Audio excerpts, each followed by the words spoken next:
Hey, welcome everybody. It's Jason Clemmons, Doctor of Chiropractic at the Rock Health and Wellness Center, and this is Life with Jason Clemmons, DC. We are live right here on this Tuesday, March 11th, coming to you from the Rock Health and Wellness Center studios in Lubbock, Texas. We're on 98.7 Walk by Faith, 1420 AM, and 987radio.com. We are also on, I'll tell you what, we better check it because I figured out what happened last night. It was that hacking of, yep, we're back. So Elon got them all figured out. Somebody hacked Twitter yesterday, I guess. Messed up our X feed. We didn't get to be on X last night, but we're on it tonight. We're live and we're good to go right there. So I hope everybody out there is doing good. Yep, we're live on all of our social media tonight, I think. So hope you guys had a great day. It's been pretty good day. It's been beautiful in Lubbock. We just had a little bit of wind, and apparently we're fixing to get a lot of wind here in the next few days. My brother and sister are coming to see me, so I hope they can make it in safely. And today was bittersweet. It's a bittersweet day. It was I got to attend a funeral of Brian Goss over in Littlefield. Good human being. Took care of him for 10 or 12 years. I don't know exactly, but just a good guy. Loved Jesus. Made an effect on people. It makes me sad thinking about it, but what do you do, right? You just keep going. That's what you do, and that's what we're going to do tonight. We're just going to keep going, and because that's the only thing. Dang it! I knew I was going to cry. I knew I was going to get all teary-eyed when I was thinking about it before the show started. But you guys have watched this show enough. You figured out how this works. One of my main driving factors of doing this show is to try to share as much information as I can with as many people as I can to help them learn something that they might not know about health. They might not know it, and one of the things that I think about a lot is my good friend from back home who died of a heart attack, apparently, in the middle of a football game. And you think, man, I wish I could have shared the information that I have with Mick. Maybe it helped him. Maybe his wife wouldn't be a widow. Maybe his kids would have a dad. And same thing with Brian. Dang it. Sorry. But because he's got grandkids. He's 68 years old, went out to feed the cows and had a heart attack, died in his truck. And you think, dadgummit. I mean, if it's our time to go when it's our time to go, that's fair enough, right? If the good Lord takes us on the day that we're supposed to go, if that's the way it works, then that's fair enough. But if there's anything we can do while we're here, you don't want to be the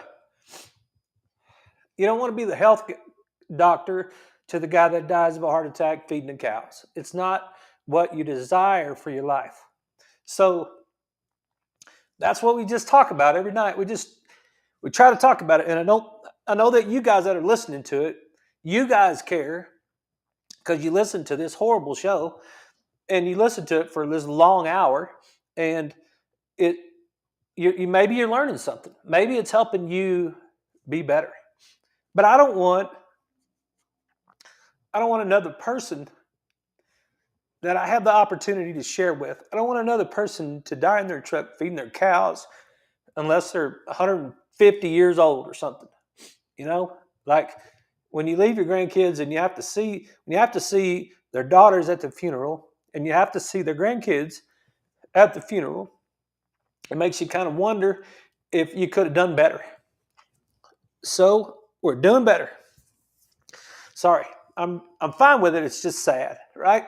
It's just sad. So what we're going to do tonight is we're going to talk about, because I was sitting there at the funeral and I was looking around at the people from Littlefield A lot of those people I'd seen for years. I've been over there for 20-something years. I started in October of 2022, I think.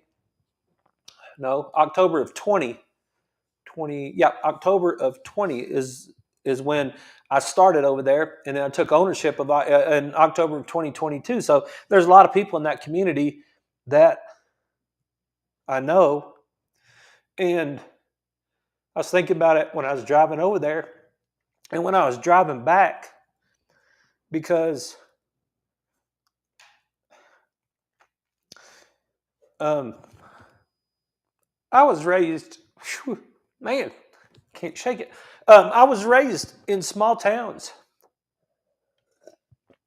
I was born in Winsboro. We lived in about 4 or 5 different towns before we moved to Oklahoma. Then we moved to Jones, Oklahoma when I was the year before I was in kindergarten. And it's just good hometown folks. We moved to the big city of Del City, Oklahoma, when I was in first grade. And then we moved to Roswell when I was in 5th grade. And, Lubbock's still pretty small town. It's not a small town like Littlefield or the small towns that I've lived in, but I was just thinking about all the people that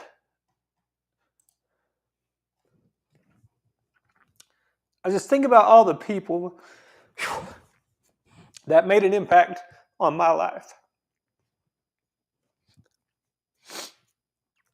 And then I think about the differences between the choices that we make, and because they were making lunch. They were making lunch in the middle of the funeral like that. We were sitting there in the funeral, and then it's what they do in small towns. And they're sitting over there making their potluck lunch. You just take a casserole up there, right?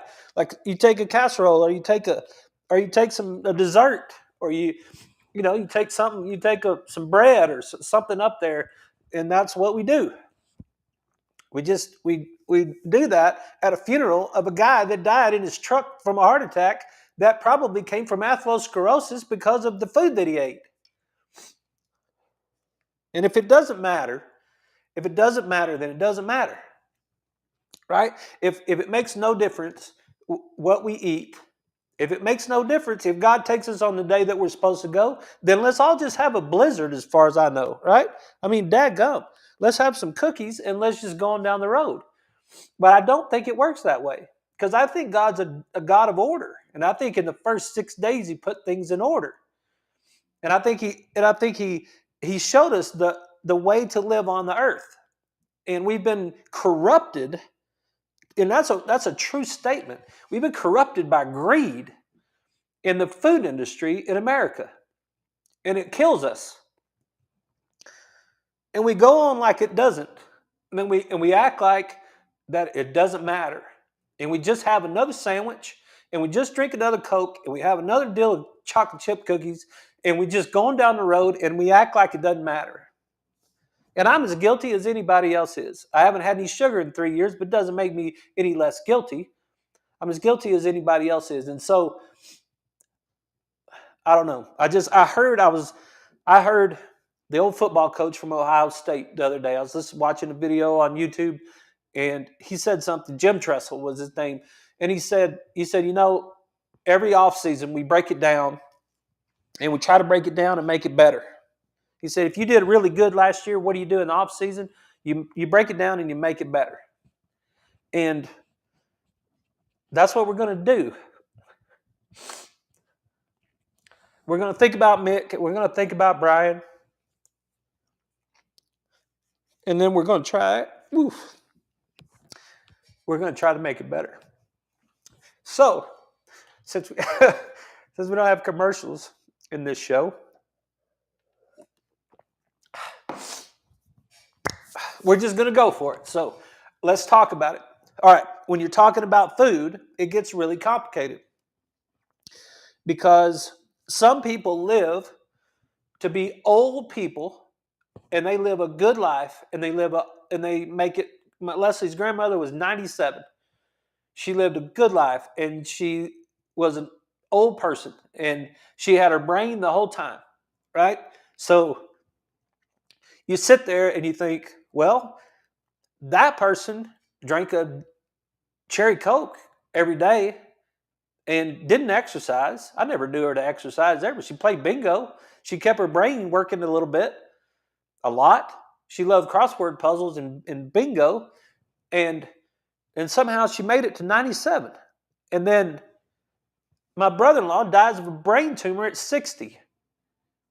It's like, what do you do with those two things? How do you reconcile the way that works, right? So it gets really complicated. And so what should we do? Should we just roll the dice and say, well, maybe we'll just end up like grandma, or maybe we'll just, I don't know, maybe we'll end up like Rick. And he should have just had a pizza and some Blizzard. He should have just had a cookie or dessert or drank a beer or whatever. It's like, he's going to die of a brain tumor when he's 60. What difference does it make? I don't know the answer to that question, and I don't know necessarily what to do. I just know that maybe we just do the best we can every day. We just do the best we can every day. And that'd be a good thing to do. So I broke down lunch that I've had 1,000 times in my life, and I want to share it with you, and I want to talk about it, and I want you to know it, because I just want you to know it so you can make the choice for yourself. I had conversations with Brian about his cholesterol. He'd get his blood work and he'd bring it over to the office, and I'd say, man, this is high. This stuff is not balanced. This LDL is too high. This HDL triglyceride ratio is wrong. Like, this whole thing is out of balance. And he is a good dude, but he was not interested in that. I don't know. I don't know why he wasn't interested. Maybe it was beyond his desire. He was busy loving Jesus. He didn't care about the rest of that stuff. And if that's fair enough, but I just want to talk about it. If anybody wants to know it, they can know it. So I just broke it down. I just broke down lunch. I broke down a ham and turkey sandwich on white bread with some mayonnaise on it, and having a chocolate chip cookie, and a bag of chips with drink of Coke. That's like a typical lunch in America that we grew up on. Like, I don't know how many times I've had that particular lunch right there.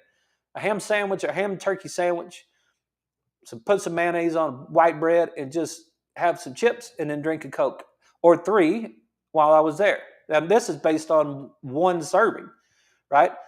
One serving of Chips Ahoy cookies. You got to be kidding me. I never had one serving. Yeah, this is a little pack of chips. It says, yeah, one little pack. Probably not. Probably had more than that. I mean, I might have had that in first grade, but I don't remember as an adult ever having that. But let's talk about what we got out of that, right? Because what is atherosclerosis? What is physiology? Let's back up a second. What is physiology, right? Physiology is it gets complicated.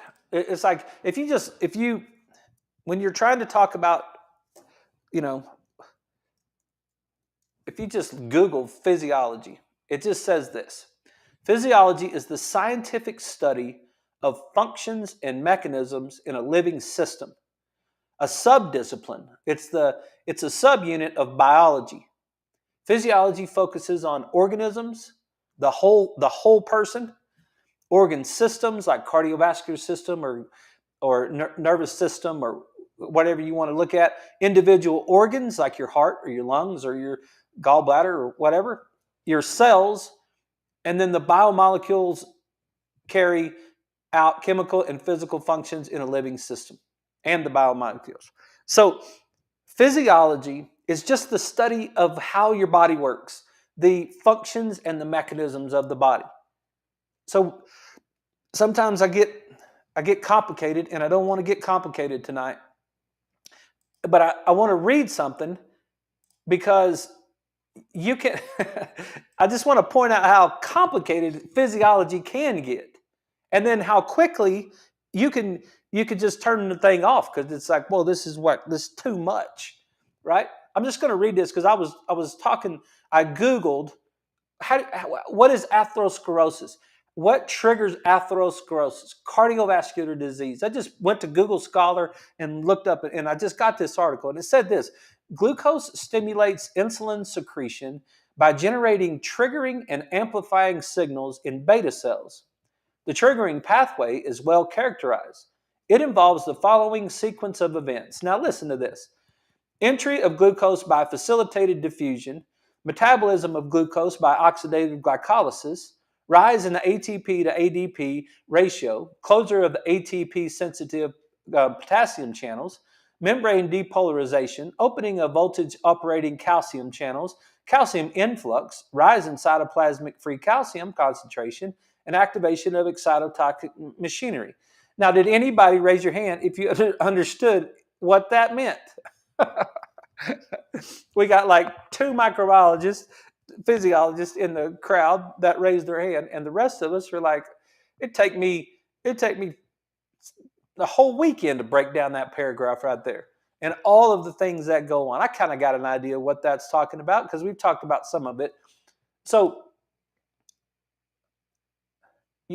sometimes when we talk about it, we're trying to talk about it so simple, right? We're trying to talk about it in general terms and talk about it so simple, just so that you can get an idea of a little bit about how it works without making it extremely complicated. And sometimes I do anyway. I make it, I make it complicated. But now that we've seen that, and I just read that off to you. But let's look at this sandwich. What are we getting when we eat this ham sandwich and bread? Because there's not a person in that room at that funeral this morning that probably didn't eat a ham sandwich and with some chips and a Coke. And it's like, what are we getting? Okay, what we're getting is 787.5 calories. That's from carbs, protein, and fat. And I didn't look at total calories on each of these. I just calculated the carbs, protein, and fat. And I did it by the calories per gram. So there's 4 calories in 1 gram of carbs. There's 4 calories in 1 gram of protein. And there's 9 calories in 1 gram of fat.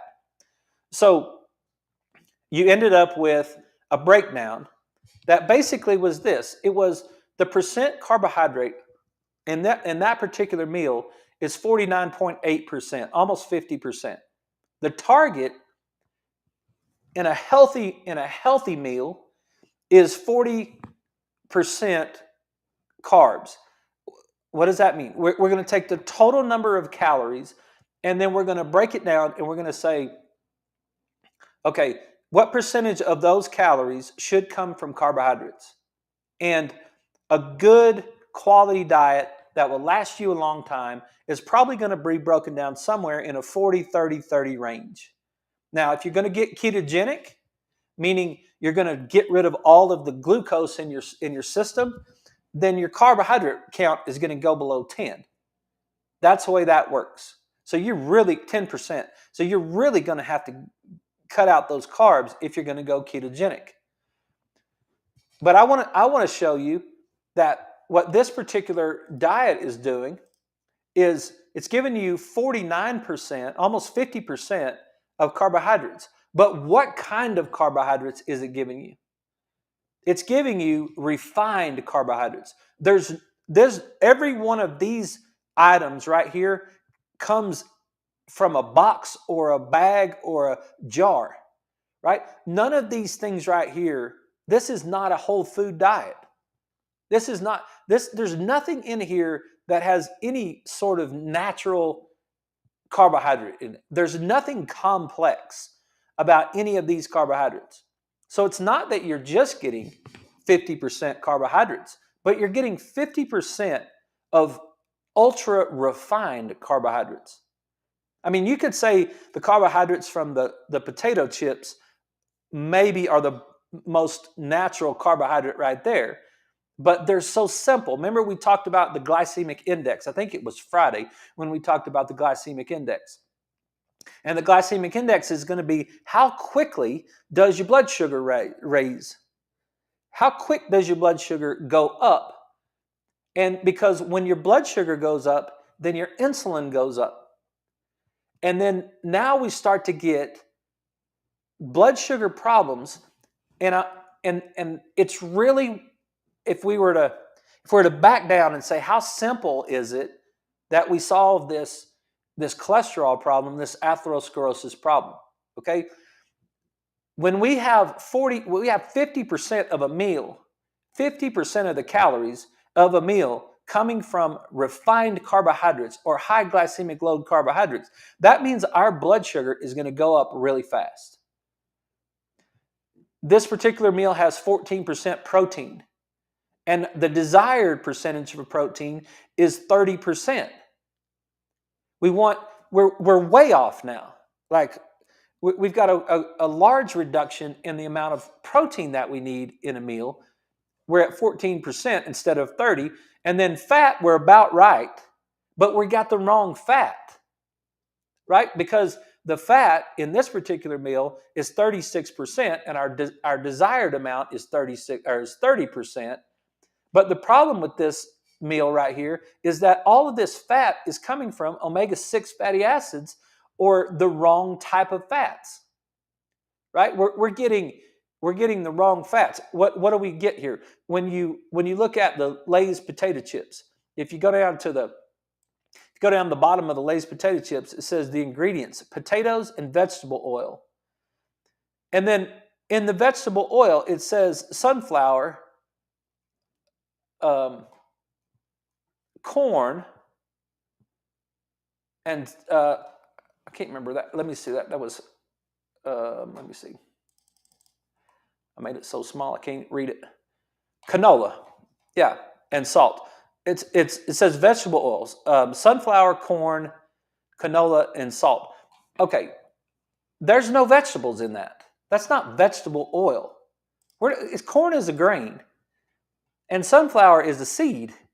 And I mean, there's not a vegetable in vegetable oil, right? But those chips are potatoes cooked in vegetable oil, which is omega-6 fatty acids, which is going to increase our inflammation. And then we're going to look at where else we're getting carbs. We're getting carbs from the Coca-Cola, which is fructose, and all that fructose is going to be dumped into our liver, and we're just going to go right straight to our liver. We're getting carbs in the Chips Ahoy, we're getting 19 carbs from the Chips Ahoy, which is refined flour. We're getting 25 carbs from the bread, which is refined flour. It's that's why they got to fortify it, put all the nutrients back into it, right?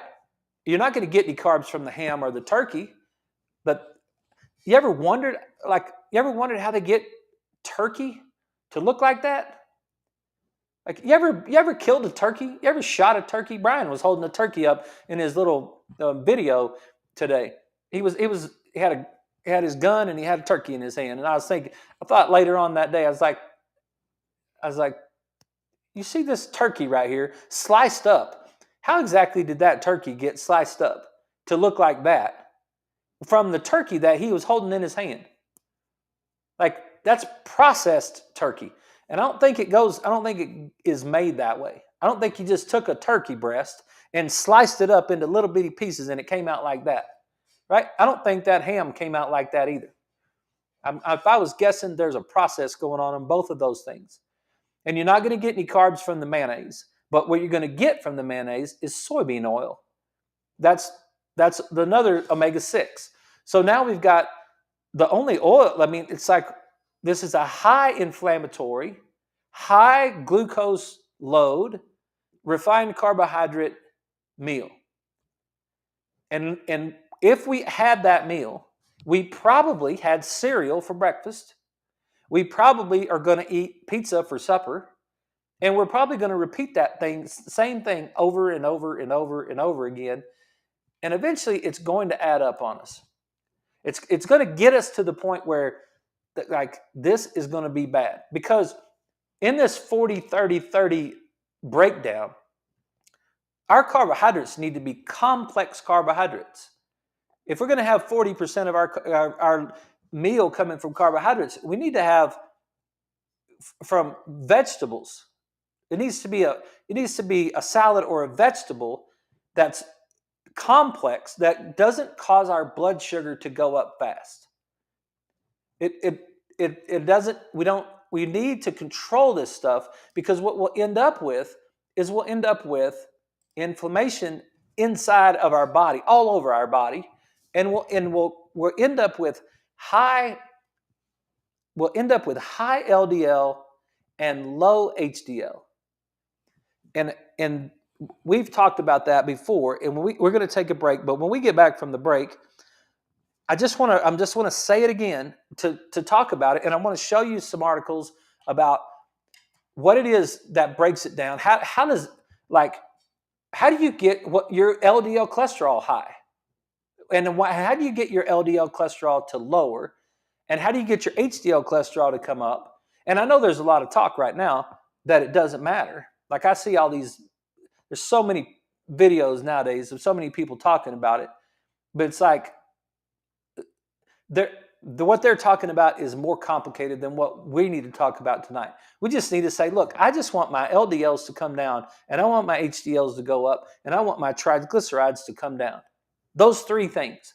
What kind of diet can I eat to make those three things happen and control my inflammation so that I don't die in my truck after feeding the cows from a heart attack?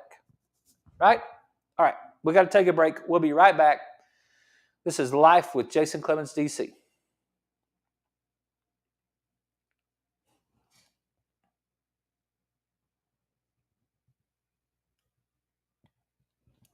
Well, thanks for sticking around on that right there.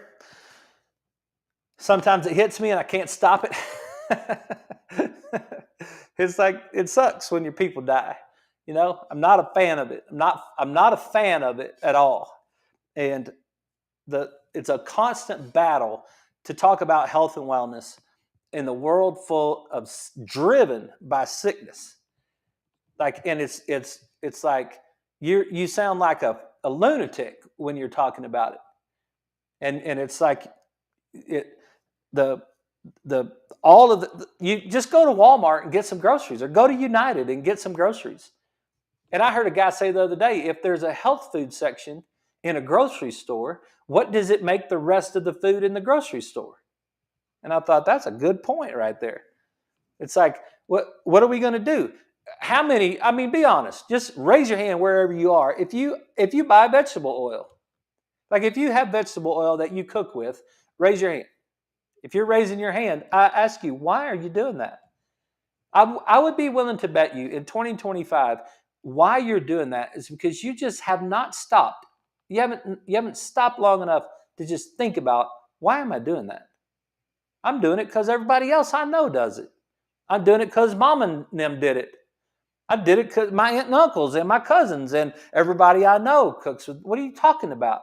Like that's how you make cornbread, is you have vegetable oil. That's how you make pancakes, is you put oil in there. Like, what do you mean you don't have vegetable oil at your house?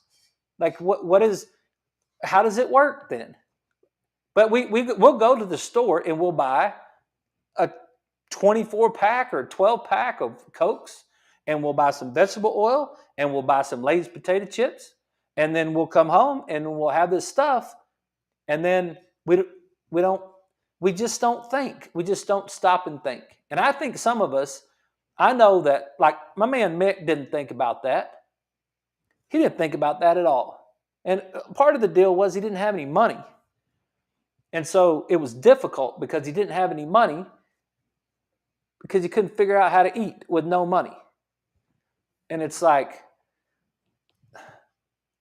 well, what could you have to eat today? I mean, what would be something that's healthy to eat? Maybe we ought to have some cheap meals that we can eat.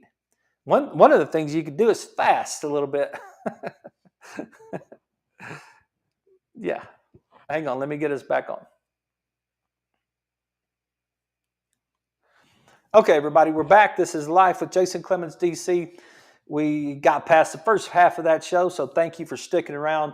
We're talking about nutrition, and we're trying to talk about what kind of nutrition, what can we do to help our bodies function better.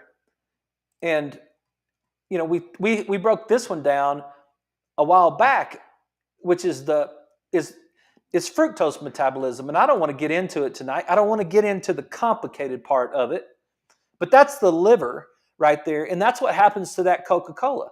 So that Coca-Cola is going straight to your liver.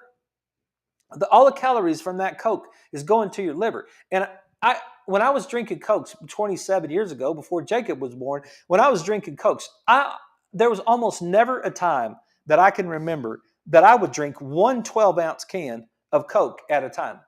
It would at least be 2 or 3 Cokes at a time.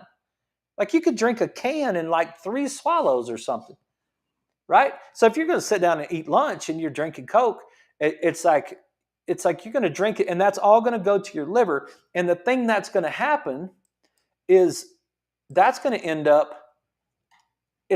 up causing the physiology to change inside your body. It's going to change the physiology in your body. It's going to increase your glucose with this whole process. It's going to disrupt the insulin that's trying to control the glucose in the bloodstream. It's going to decrease your nitric oxide, which is going to increase your blood pressure. It's going to increase your triglyceride and obesity.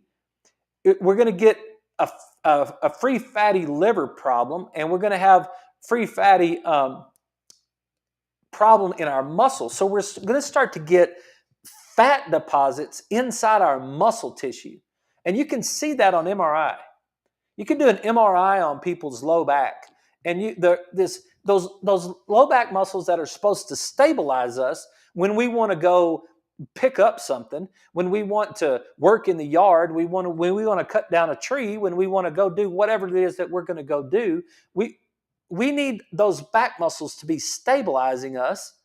And because we're eating this high fructose meal, what we're doing is we're sending all these fatty acids into our muscle tissue, and you can see that on the MRI. You can see the fatty infiltration of the muscle, which now changes it. It's not a solid muscle that can contract. It's a fatty muscle that's got fat mixed all in the middle of the muscle. The muscle is basically protein. And so now we've got this disruption in the muscle tissue itself. We just have all kinds of issues that are going on with this metabolism that we got going on inside of our liver.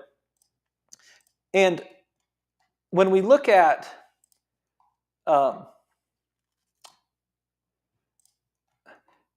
this article here, it's got some points that I want to make. It says clinical cardiology, optimal diets for prevention of coronary heart disease. This comes from the Journal of the American Medical Association, volume 288, number 20, November 27th, 2002. There is nothing on earth new about healthy living. There's nothing on it. Some people have been living healthy for a long, long time on earth. Some people have been less. And I don't want to get political because they're talking about firing people at the NIH and all that sort of thing, like whatever they're doing in Washington right now. We're the sickest group of people in the history of people on earth. There's never been a society more sick than the United States of America in the history of of a history of Earth. We are the worst. We're the best, worst, sickest people on earth ever. Yeah. So when we talk about this food, I just want to go to one sentence and then I'll probably come back up here. But I want to go right here. It says this because it's talking about, and let me just tell you where this is a group of medical doctors that wrote this right here. But let me just read this one sentence and talk about this. It says triglycerides increase when dietary fatty acids are replaced by carbohydrates. Let me read it again. Triglycerides increase when dietary fatty acids are replaced by carbohydrates. So what do you want in your blood work? When you look at your blood work, what do you want it to look like? You want three things to happen. You want your triglycerides to be low. You want your triglycerides to be low. You want your triglycerides less than 150. And this is the last time I did blood work. Okay, my triglycerides were 40. I'm not bragging. I don't care.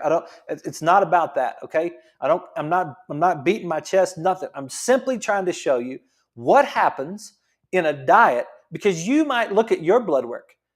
I'm just talking to you. It's just me and you talking to each other right now. Okay, your blood work. Just what are your triglycerides? 225, 235. 106. If you know what your triglycerides are, then, and you've done your blood work lately, and you know what your triglycerides are, you want your triglycerides less than 150.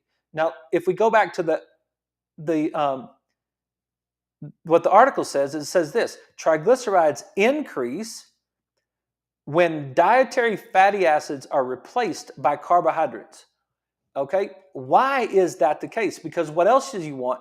You want your HDL cholesterol to be high, greater than 40. I'm at 64 at the moment of this day. You want your LDL cholesterol to be low, but there's two kinds of LDL cholesterol. There's a small, dense LDL cholesterol, and there's a large, buoyant LDL cholesterol. And the small, dense, the difference between the two is basically the difference between whether or not your HDLs and your triglycerides are balanced properly. Okay, that's what makes this. It's supposed to be under 100. I'm at 98. Okay, that needs to come down even more, and I need to keep working on that. And then but triglycerides are low and HDLs are high. So that's what we want. We want this triglyceride ratio, our cholesterol HDL ratio, less than 5. I'm at 2.7. My C-reactive protein cardio, we want it less than 3. I'm at 0.9. All right? So my homocysteine was a little high at that time, so I started taking methylated B12 to try to bypass the methylation process, which I'm not getting into tonight, but I'm really interested to see where I am on that deal. And then lipoprotein A, they want it less than 30, and mine is less than 10. Okay, so how did I get that way? How did I, let's go back to the sentence. Triglycerides increase when dietary fatty acids are replaced by carbohydrates. It's saying that if you add carbohydrates, your triglycerides are going to go up. And what is LDL cholesterol? This is the way that I know it, and this is the way that I remember it, and this is what helps me. Now, could a physiologist or a biologist or a microbiologist or whatever, could they watch the show and they could tear this down and they say, that's not exactly how it works? Yes, they could do that. But if they want to come do the show, they can do their own podcast, and they can get you guys and tell y'all could go watch them, right? But tonight, we're talking about it because this is how I remember it. Because here's what I desire. I desire my triglycerides to be low. And I desire my HDL to be high, which gives me a large, buoyant, a very large LDL. That's what I want. So how do I get that? Well, what does the article say? The article says that triglycerides will increase when you take fats out of your diet and you put carbs into your diet. There's 98 grams of carbs in that meal we just looked at. And it's like, okay, why is that? And here's what I know. Here's what I think I know. If you've got a blood vessel and you've got glucose in that blood vessel, and we've gone over this before, but we're doing it again. Resting glucose should be somewhere around 100. or less. It really should be less than 100. So it should be less than 100. But when you eat 2 saltine crackers, it goes up to 180. Whenever you eat refined carbohydrates, it's going to go up. Your blood sugar is going to spike. And you might as well think of that glucose as being little stickers. We had to walk through because it was overloaded. The parking lot was overloaded today, and at the Methodist Church in Littlefield. So we had to walk. We had to park over at the splash pad pool in Littlefield. We had to walk across the lot, whatever, like the grass. We had to walk across the grass to get into the church. And Leslie and I both had stickers on the bottom of our shoes. And then when we walked back to the car, we had to walk back again. And when we got to our car, we had to knock all the stickers off the bottom of our shoes. They stuck to our feet, right? So just imagine for a second in your brain, imagine these little glucose molecules have little sharp edges on the side of them. And one of the things that they do when they float through your bloodstream is if there's too many of them and they get all bunched up in there, they start bouncing off the walls of your bloodstream, of your blood vessels. They start bouncing off the walls of your blood vessels. And when they bounce off the walls of your blood vessels, they knock little holes in your blood vessels. They knock little holes in your blood vessels. Okay? So how do you patch the holes in your blood vessels? You patch the holes with LDL.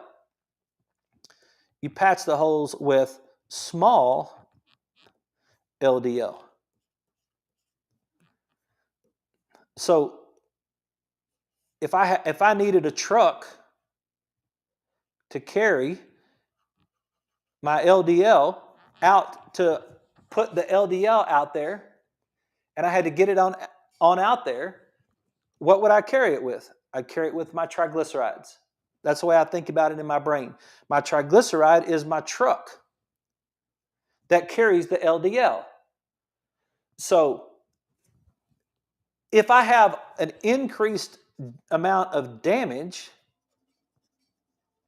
to my blood vessels, then I'm going to have an increased amount of LDLs, and I'm going to have an increased amount of triglycerides in order to patch up all the holes in my blood vessels. Otherwise, I'm just going to have leaky blood vessels all over the place. I'll end up with anemia, right? So I got to get, because I got to get this fixed. So what am I going to do? I'm going to increase my LDL, and I'm going to take my LDL from my liver. I'm going to drive it through the bloodstream, and I'm going to start patching all these holes. I'm going to patch all these holes. And that's where you get your increased triglycerides, because your triglyceride is the truck that has to, you need more trucks to carry all that LDL out there. So what are you getting? You're getting an increased amount of LDL, and you're getting an increased amount of triglycerides, and that's causing you to have these buildups. You ever patch the asphalt out in the street? When they patch the asphalt out in the street and they put too much patch in the hole, it makes a bump. It makes a bump in there. And that's not exactly the way it works, but it makes a bump in there. And so now we got these bumps in our blood vessels. And what is that doing when these bumps start gathering up crap on top of the bump? It starts decreasing the amount of space for the blood to flow through the vessel. That's what happens. And the blood vessels, one of these articles that I've got, the blood vessels are different depending on which part of the body you have. But the blood vessels that go to the heart are very sensitive to this. They're very sensitive to this blockage that we get. So what happens? We eat refined carbohydrates, and not complex carbohydrates. And refined carbohydrates are broken down very fast, and they make our glucose go up. That white bread sandwich with that chips and that that cookie and that Coke is going to make our glucose go up. It's going to increase our blood sugar, which now I'm not even talking about insulin tonight. I'm not even talking about what goes on with, now we got to get insulin and here we go with diabetes and the whole thing. I'm just talking about heart disease tonight. I'm just talking about dying in your truck when you go feed the cows, heart disease. That's what I'm talking about. So when we increase our glucose, because we've increased these refined carbohydrates, we're going to increase our LDL and we're going to increase our triglycerides. Now, what is HDL? HDL is the cleanup crew. HDL is what we say, hey, go out there and get me some, bring back all the patch. The liver tells the HDL to bring back all the patch because it's like, look, I don't want to have to make extra LDL. If there's any of it in town, just go out there and bring me some back. If you've got patches all over your blood vessels, you know how easy that is to go get a bucket full of patch and bring it back? It'd be very simple. We wouldn't need very many HDLs. We could send 3 or 4 HDLs out there and said, hey, bring us back all that patch. That'd be easy. They'd be bringing patch back all day long. The liver would be happy because the HDLs are bringing that patch back, and it's like, no problem. We just need 3 or 4 of them. So what happens to the HDL? The HDL goes down. We've got the triglycerides going up. We got the HDL going down. What does it mean for these LDLs? That means they're small, dense LDLs that get up underneath those blood cells, those epithelial cells. They work their way in there, and then they create this big clog. When they just keep going, and this one keeps going, eventually that thing just touches, and then it just shuts off the oxygen. Gets it so small that there's a blockage in the heart, and now we can't get any oxygen. We don't get anything downstream from that. It stops the blood. And then all of a sudden you have a cardiac event. Just like that. It's like, nope, not just like that. He wasn't healthy last Tuesday, the Tuesday before when I adjusted him. That's the sickening part to me. It's the sickening part to me that I should have known better. And it's like, he wasn't healthy. You don't die of a heart attack. You're not healthy on a Monday and die of a heart attack on a Tuesday. That's not how it works. Healthy people don't die unless they get run over by a truck. Healthy people don't die from heart attacks. Okay? Just like I said during COVID, healthy people don't die from COVID. Healthy people don't die from the flu. Healthy people don't die from measles. Healthy people don't die. They handle all that stuff. But sick people that don't know they're sick, all of a sudden, bam, that's when it happens. And it's like, okay, so if we've got all this patch out there in our bloodstream and we're trying to bring it back, it's easy. All right? So now let's just do something right quick. Let's just cut out these refined carbohydrates. Let's get rid of those potato chips.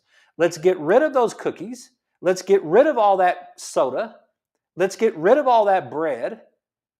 Let's just have ham and cheese if you just want to just eat some turkey and cheese and eat a handful of nuts. Have some pistachios and some macadamia nuts. Have an RX bar. That's like, it's easy stuff.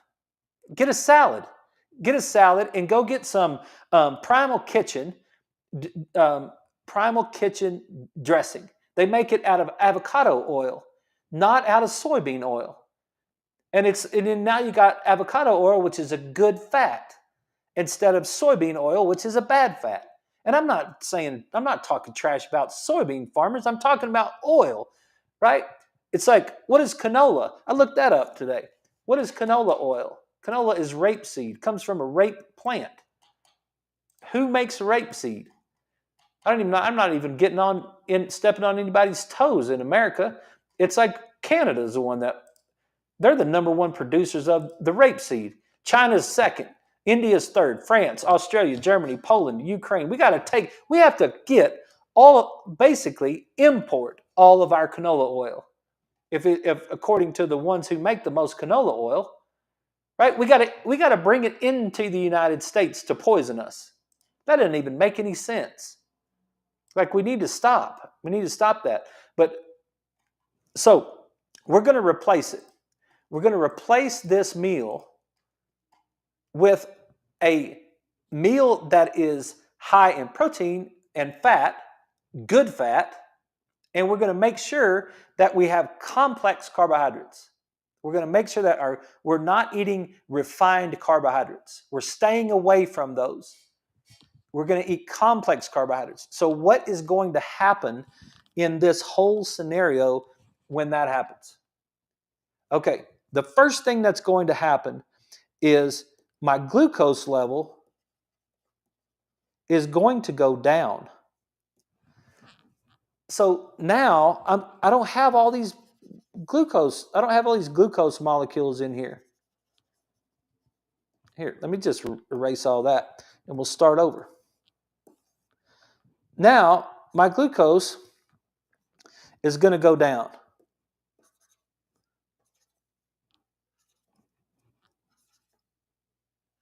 So now that glucose molecule that's built like a sticker is got lots of room to float around. It's just got it can flow through the bloodstream, and it's not all bunched up because there's not so much of it, and it's not thick, sticky blood. It's flowing blood that's just flowing through there, and then those little stickers are just floating through, but they're staying off of that wall, and they're less likely to have to be pushed up against that wall and poke a hole in the wall. So what's going to go? So now our glucose level goes down. And if our glucose level goes down, then how much LDL do we need? We don't need any LDL. It's like we need very little patch. We can decrease the LDL because we need very little patch. And if we need very little patch, then we need very little trucks. We don't have to have any of our little